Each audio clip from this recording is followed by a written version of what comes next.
कर्जासाठी 7 लाख रुपये मागितले होते, पण त्यावेळी प्रामाणिकपणाची झिंग चढली होती ना डोक्यात.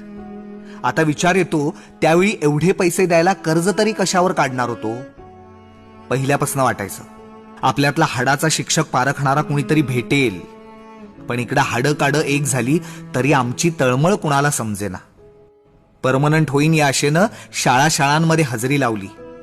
आमच्या वेळची बरीच मित्र पैसे भरून नोकरीला लागली. कधी भेटलो तर गाड्या बंगले प्लॉटच्या गप्पांसोबत आमच्यासाठी फुकटचे सल्ले असतात. एक बरं आहे, कुणाचं चांगलं बघून आमचं आतडं तुटत नाही, कारण या शाळेतल्या मुलांमध्ये जीव रमतो.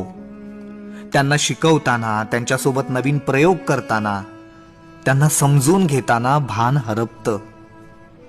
वाटतं या आनंदाची किंमत कोणीच करू शकत नाही. पण जगाच्या व्यवहारात आमची खरी किंमत काय आहे ना, हे शाळेच्या गेटच्या बाहेर आल्यावर कळतं. बायको ट्युशन्स घेते, मी संध्याकाळी पिग्मी गोळा करतो.